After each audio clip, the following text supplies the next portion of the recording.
Hello everyone, welcome to my channel. This is Priya Bhargav.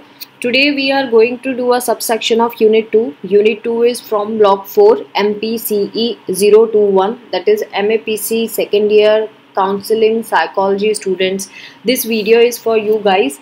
अभी तक मैंने आपको पर्सनैलिटी डिसऑर्डर के बारे में बताया and then different types of personality disorder क्या होते हैं, कॉजेज़ ऑफ पर्सनैलिटी डिसऑर्डर्स क्या क्या होते हैं, उसके ऊपर भी मैंने वीडियो बनाया।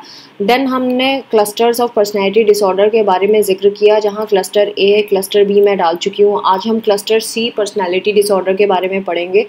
क्लस्टर बी पर्सनैलिटी डिसऑर्डर को शुरू करने से पहले मैं आप लोगों से रिक्वेस्ट करना चाहती हूँ कि मेरे चैनल को सब्सक्राइब करें, शेयर करें इस वीडियो को ज़्यादा से ज़्यादा स्टूडेंट्स को, सो दैट सबको हेल्प हो सके इस चीज़ की। और लाइक करना और कमेंट करना ना भूलें, क्योंकि मुझे आपके कमेंट से मोटिवेशन मिलता है। अगेन इससे पहले कि मैं स्टार्ट करूँ, आपको बताऊँ जहाँ भी आपको ये पिंक हाईलाइट दिखता है वहाँ वो मतलब वो टॉपिक हैं जो प्रीवियस एग्जाम में आ चुके हैं और आगे भी आएंगे, तो इसीलिए उन टॉपिक्स को आप अच्छे से तैयार करना। अगेन एक और चीज़ कि जो भी इस यूनिट से रिलेटेड वीडियोस हैं उनके लिंक आपको डिस्क्रिप्शन सेक्शन में मिल जाएंगे, तो प्लीज़ डिस्क्रिप्शन सेक्शन को एक बार रिलेटेड लिंक्स के लिए चेक कर लिया करें। आपकी थोड़ी सी टेंशन ख़त्म हो जाएगी, थोड़ा सा एफर्ट्स कम लगेंगे। So let us start with today's topic, cluster C personality disorder. Cluster C personality disorder की कॉमन फीचर्स क्या होते हैं? पर्सनैलिटी डिसऑर्डर्स के बारे में तो हमने पढ़ा ही था। देन अब इसमें कौन से लोग आ जाते हैं? जो भी पर्सनैलिटी डिसऑर्डर्स इसमें हम पढ़ने वाले हैं उनमें कॉमन जो फीचर हमें दिखेगा वो ये कि ये एंग्शियस होते हैं और फेयरफुल बिहेवियर शो करते हैं, मतलब हमेशा डरे डरे से रहते हैं और हमेशा घबराए से दिखाई देंगे। पहली जो पर्सनैलिटी डिसऑर्डर इसमें आती है वो है dependent personality disorder. Dependent personality disorder के लोग वो होते हैं जिनका खुद का अपना कोई ओपिनियन नहीं होता, ये जजमेंट नहीं कर सकते, हमेशा इनसिक्योर रहते हैं, इनडिसिसिव रहते हैं और इनमें सेल्फ एस्टीम की भी बहुत कमी होती है। ये खुद के लिए कोई डिसीजंस ले नहीं सकते और खुद का ध्यान रखने में भी ये बहुत इनको मुश्किल होती है। इनको बहुत ज़रूरत होती है कि इनके साथ कोई रहे, हमेशा कोई इनको गाइड करता रहे, और ये डरते हैं कि कहीं कोई इनको छोड़ के ना चला जाए, जो भी जिससे भी ये हेल्प ले रहे होते हैं, सपोर्ट ले रहे होते हैं, और हमेशा क्लिंगिंग बिहेवियर शो करते हैं, मतलब चिपके रहेंगे किसी ना किसी एक इंसान के साथ।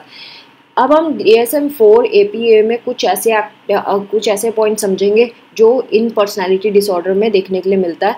अगर 5 या 5 से ज़्यादा ये पॉइंट उस इंसान में मिलते हैं तो यानी उसको डिपेंडेंट पर्सनैलिटी डिसऑर्डर है। पहला पॉइंट है कि ये हमेशा डिसीजन लेने में इनको बहुत मुश्किल होती है जब तक कि बाहर का कोई इंसान इनको बहुत ज़्यादा एडवाइस दे दे एंड बहुत रीएश्योर कर दे कि हाँ तुम कर सकते हो, तो ये दूसरों से एश्योरेंस मांगते हैं खुद के डिसीजन के लिए। सेकंड पॉइंट जो आपको मिलेगा वो ये कि ये एज्यूम करते हैं कि दूसरा आके इनके इम्पोर्टेंट एरियाज जो लाइफ के हैं उनमें काम करे, उसके ऊपर वो इनको बताए कि क्या करना है लाइफ में, इनके लाइफ की रिस्पॉन्सिबिलिटी कोई और ले, इस तरह का। थर्ड पॉइंट जो है वो ये है कि ये किसी अपनी आवाज़ नहीं उठा सकते किसी के सामने। अगर सामने वाला इनकी हेल्प करता है, इनको डिसीजन में हेल्प करता है, और सामने वाला अगर इनसे कुछ ऐसी बात बोल देता है, काम करने के लिए बोल देता है जो ये खुद अंदर से नहीं करना चाहते, तो ये उस चीज़ के लिए आवाज़ नहीं उठाएंगे, ये उनके लिए वो काम भी कर देंगे। इसीलिए नहीं कि उनको पनिशमेंट मिलेगी, इसीलिए क्योंकि उनको ये लगता है कि अगर ये इनका फेवर नहीं करेंगे तो ये इंसान उनको छोड़ के चला जाएगा या फिर इनको आगे सपोर्ट नहीं करेगा। इस डर से ये लोग उनकी बात को मान जाते हैं, even if they are not agreeing on those points. Fourth point है कि ये कोई भी नया काम शुरू नहीं कर पाते, कोई भी प्रोजेक्ट करना या कुछ और नया चीज़ करना, उसके लिए इनको बहुत मुश्किल आती है, क्योंकि इनको सेल्फ कॉन्फिडेंस ही नहीं है, इनमें जजमेंट की एबिलिटीज़ ही नहीं होती, तो ये हमेशा ये सोचते हैं कि इनको मोटिवेशन ही नहीं है। मोटिवेशन किस बात का नहीं है? खुद के मोटिवेशन की बात ही नहीं है एक्चुअली, क्योंकि इनको एनर्जी और मोटिवेशन का फैक्टर आता ही नहीं है इनकी पर्सनालिटी में, क्योंकि ये कॉन्फिडेंट ही नहीं है। मोटिवेशन तो सेकंड लेवल की बात होती है, फर्स्ट लेवल पे ही ये नहीं कर पाते चीज़ें, इनको खुद के लिए डिसीजंस नहीं ले पाते, कोई प्रोजेक्ट नहीं शुरू कर पाते।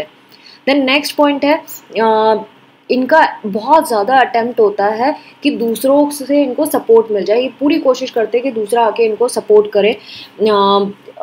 और चाहे वो ऐसा टास्क है, और वो उन लोगों के लिए जो जिनसे इनको सपोर्ट चाहिए होता है, वो उन लोगों के लिए ये वो काम भी करने के लिए तैयार होते हैं जो अनप्लीसेंट काम है। मतलब वो सामने वाला, ये जो इंसान है जिसको ये डिसऑर्डर है, वो देख रहा है कि उसको ये चीज़ पसंद नहीं है जो उससे बोली जा रही है करने के लिए, लेकिन ये मजबूरन करेगा, ऑल बिकॉज उसको सामने वाले का सपोर्ट चाहिए है।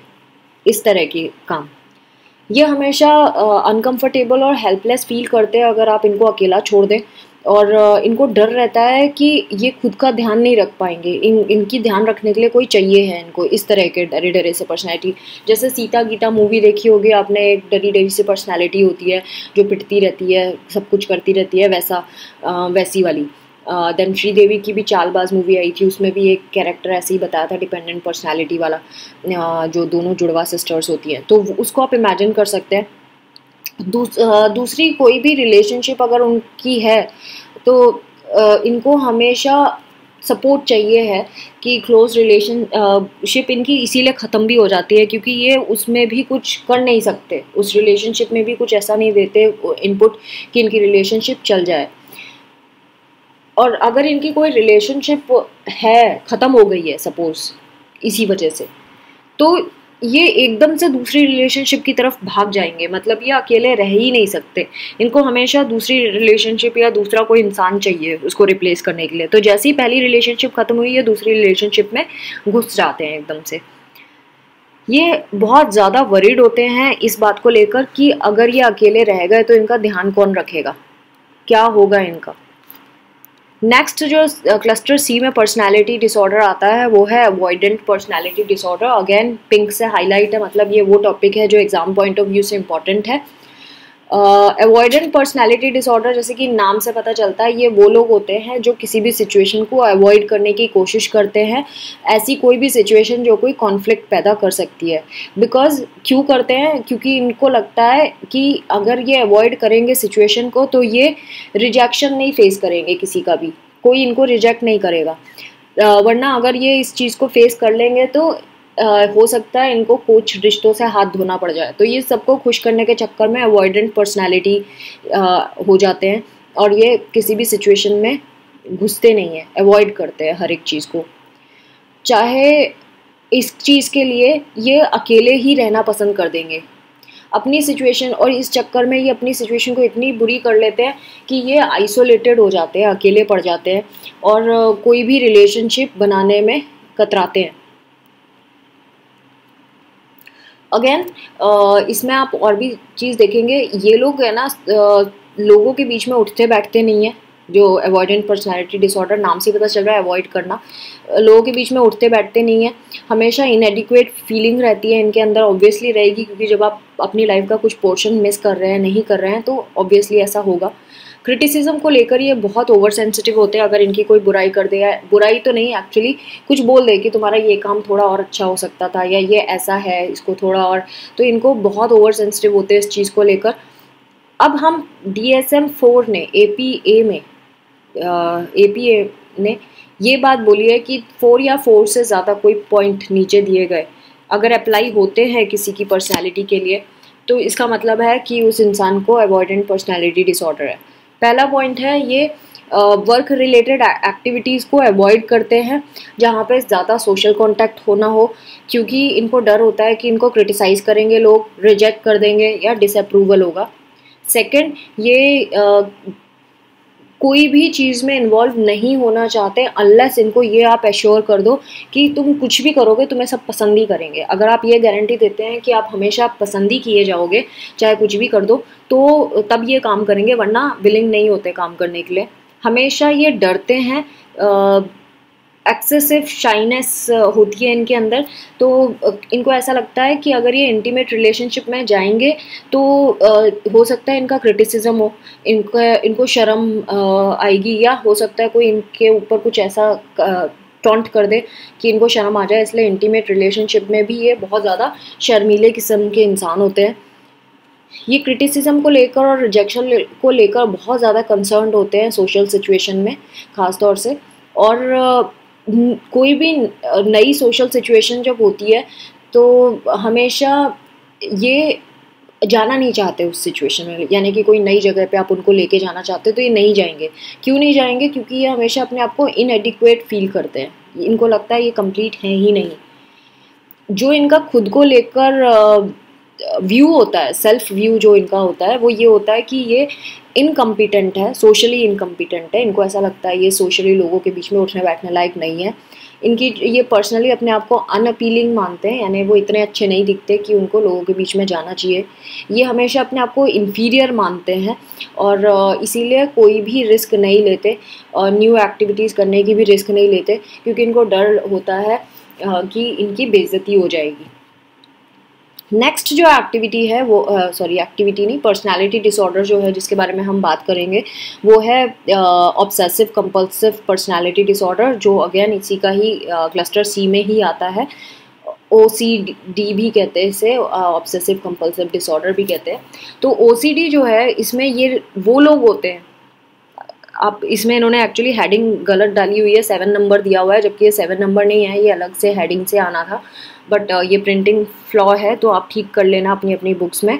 जो ऑब्सेसिव कंपल्सिव पर्सनैलिटी डिसऑर्डर है, जैसे कि नाम से पता चलता है, ये हमेशा इनफ्लेक्सिबल होते हैं अपनी अप्रोचेस में, मतलब जो करना है तो बिल्कुल एग्जैक्टली वैसा करना है जैसे उन्होंने सोचा है। अगर वैसी नहीं होती चीज़ें तो ये बहुत एंशियस हो जाते हैं और इनडिसिसिव हमेशा रहते हैं, डिसीजन नहीं ले पाते ठीक से चीज़ों का, और जब तक इनके काम भी कभी कभी कंप्लीट नहीं हो पाते स्टार्ट करने के बाद, क्योंकि ये परफेक्शन की तरफ ज़्यादा चले जाते हैं और इस वजह से इनका जो टाइम स्लॉट दिया होता है एक्टिविटी कंप्लीट करने का वो हो नहीं पाता, तो इसीलिए काम इनके अधूरे रह जाते हैं। और हमेशा ये चाहते हैं कि हर एक चीज़ इनके कंट्रोल में रहे। अगर इसीलिए इनको, क्योंकि रिलेशनशिप ऐसी है जिसमें कोई प्रिडिक्शन नहीं होता, किसी की चीज़ का हम पता नहीं लगा सकते फ्यूचर में क्या होगा, तो इसीलिए इनको रिलेशनशिप सस्टेन करने में भी बहुत मुश्किल होती है। 4 या 4 से ज़्यादा पॉइंट अगर आपको दिखाई देते हैं, DSM-4 APA ऐसा कहता है, तो उस इंसान को OCD है। फर्स्ट है, ये बहुत ज़्यादा कंसर्न्ड होते हैं हर एक चीज़ के डिटेल को लेकर, रूल्स को, लिस्ट को, ऑर्गेनाइजेशन को, हर एक चीज़, हर एक शेड्यूल, हर एक चीज़ को लेकर बहुत ओवर कंसर्न्ड होते हैं। और इनकी इस वजह से एक्टिविटी जो है, मेजर पॉइंट उसके छूट जाते हैं, बल्कि अच्छा होने के बजाय ख़राब हो जाता है इनका प्रोग्राम।